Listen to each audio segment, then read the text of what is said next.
सम्भाषणसन्देशसंस्कृतमासपत्रिकायां प्रकाशितानां बालकथानां ध्वनिप्रसारणम् इदं बालमोदिनी इति। देवमन्दिरे न स्थानमानादयः। अक्षरधाम्नः प्रमुखस्वामिवर्यं कश्चन धनिकः आगत्य नमस्कृतवान्।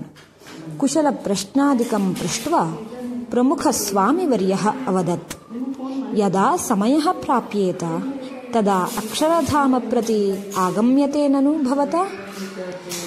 द्वित्रवारम् आगतं मया, किन्तु केनापि गौरवं न दर्शितं। मम स्वाभिमानस्य आघातः जातः, तस्मात् आगमनं परित्यक्तं मया।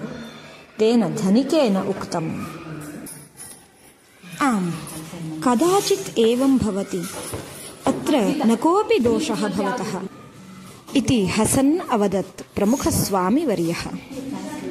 एतस्मात् धनिकेन कश्चन सन्तोषः प्राप्तः। स्वामिवर्यः अपृच्छत्, भवतः गृहं कुत्र इति।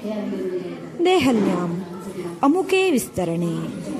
धनिकेन उक्तम्, साधु, अग्रिमे भानुवासरे भवदीयं विस्तरणं प्रति राष्ट्रपतिवर्यः आगमिष्यति।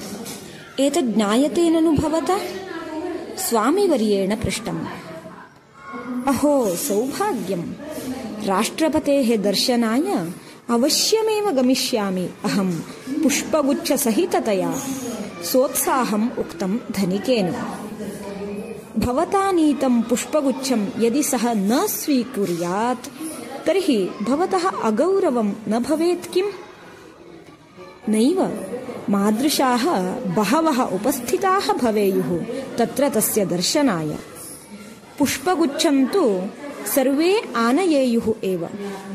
मया नीतं पुष्पगुच्छं तं न प्राप्नुयात् चेदपि न चिन्ता, तस्य समादरणं मम कर्तव्ये अन्तर्भवति।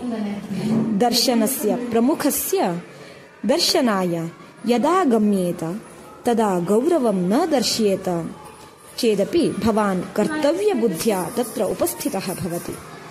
जगतः एव स्वामिनः मन्दिरं प्रति यदा गम्येत तदा गौरवं न दर्शितम् इत्यादि चिन्तनं यत् क्रियते तत् कथं सुसङ्गतं भवेत्?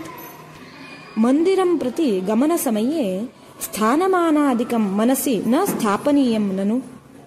एतत् श्रुत्वा लज्जां प्राप्तवान् सः धनिकः क्षमां याचित्वा ततः निर्गत्य मन्दिरं प्रति नियततया गमनम् आरब्धवान्।